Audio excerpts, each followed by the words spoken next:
The moment she took off her hat, the entire class froze. No one could believe their eyes. Just days ago, she was the awkward girl everyone overlooked. Now she looked like she'd walked straight off a movie set. But what they didn't know was that she was hiding an even bigger secret. She was actually a princess from a tiny country no one had ever heard of until just a few days ago. Mia used to be completely ordinary, plain looking, always getting picked on. She kept her head down and barely said a word. She was painfully shy. The moment she stepped on stage, she'd get so nervous she felt like throwing up. But on Mia's 16th birthday, her mother dropped a bombshell. Turns out she had a grandmother she'd never met. Mia followed the address on the envelope and ended up at an incredibly lavish mansion. A butler in a crisp suit led her inside. Mia, being her usual carefree self, tossed her backpack on the floor and plopped down on the couch. The poor butler had to step over her bag. Soon, her grandmother appeared. She was elegant and refined. Standing next to her, Mia looked like a total mess. Shoot, I have something I want to give you. Here. Oh, thank you. Wow. It's the Genovian crest. It was mine when I was young. And that was my great-grandmother's. I'll keep this safe.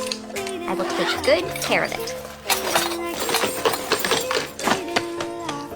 They headed out to the garden for tea. Her grandmother mentioned a name and asked if Mia had ever heard of him. Mia had absolutely no clue. Her grandmother explained that this man was the crown prince of Genovia, and also Mia's father. Her grandmother was actually the queen of Genovia, which meant Mia was a princess. Mia couldn't believe this was happening to her. She asked her grandmother why she'd been chosen. The queen explained that her bloodline made her the only heir to the throne. Mia was on the verge of tears. She could barely speak during debate class. How was she supposed to run an entire country? She insisted she couldn't possibly be a princess and ran off. Back home, Mia lashed out at her mom. Why had she kept this secret for 15 years? Why didn't she ever mention that her father was royalty? Her mom explained she did it so they could live a normal, free life. But Mia still couldn't accept it. The queen wasn't giving up, though. If Mia refused the throne, Genovia would essentially cease to exist. So she showed up at Mia's house in person. When Mia came down from the attic, she found the queen having tea with her mom. They tried to convince her together, but Mia still wouldn't budge. Her mom suggested a compromise. Before the Genovian Independence Day ball, Mia would take princess lessons with the queen. She could make her final decision the day before the ball. Both Mia and the queen agreed to meet halfway, so Mia went back to the mansion with her grandmother. In the car, she couldn't help playing with all the fancy buttons. She'd never been in a car like this before. She even had the driver stop by her friend's house to show off. But at school, Mia was back to being the girl everyone picked on. The cheerleaders made snide comments the second they saw her. The baseball players barely acknowledged her existence. After school, she went to the queen's mansion. While her grandmother was busy with royal duties, restless Mia started playing with a sculpture and accidentally broke off its finger. In a panic, she stuffed the broken finger into the sculpture's mouth. She then went to the queen's room. To prepare for Mia's big makeover, they did a full assessment first. The verdict? Her posture,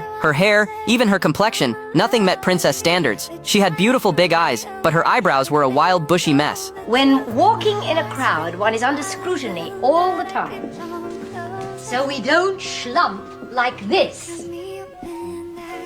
We drop the shoulders, we think tall, we tuck under, and we transfer the weight from one foot to... One day she'd be learning royal etiquette. The next she'd be back at school getting pelted with balls in gym class. Her teacher even criticized her goalkeeping. By day she endured bullying at school. By night she studied how to be a lady. The queen could see how exhausted she was and told her to go home and rest. Mia thought she could finally relax. But a whole new challenge was just beginning. The queen brought in a professional royal stylist. The stylist sat Mia down in front of a mirror and started combing through her curls. But her hair was so thick and tangled that it actually broke the comb. The stylist shaped her eyebrows and did her nails. After the complete transformation, Mia finally looked like a princess. The queen was thrilled with what she saw. Mia turned to look in the mirror and was shocked. She barely recognized herself. The next morning, Mia rode in the fancy car to pick up her friend Lana. The moment the door opened, Lana's little brother was stunned by how beautiful Mia looked. He'd had a crush on her for ages, but was too shy to say anything. Now that she looked even more out of his league, his feelings got all tangled up. Then Lana walked over. Mia looked at her expectantly, hoping for a compliment. Instead, Lana made fun of her, saying she'd lost herself trying to impress other people. As Lana went on and on, Mia quietly wiped away a tear. Lana didn't stop talking even when they got out of the car. The driver pulled Mia aside and comforted her. No one could make her feel inferior without her permission. She was already a wonderful girl. His words gave Mia a little confidence back. But to avoid more gossip, she put on a hat. Lana still wouldn't let up. This time, Mia fought back. Just stop it, okay? Just because your hair sucks, get off mine. Ouch, thank you.